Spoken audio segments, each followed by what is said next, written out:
in distant cities just to see me. Stand over my bed, disbelieving what they're seeing. They say I must be one of the wonders, God's own creation. And as far as they see, they can offer no explanation.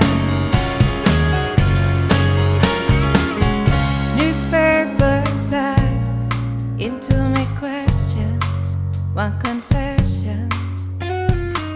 They reach into my hair to steal the glory of my story. They say I must be one of the wonders, God's own creation. And as far as they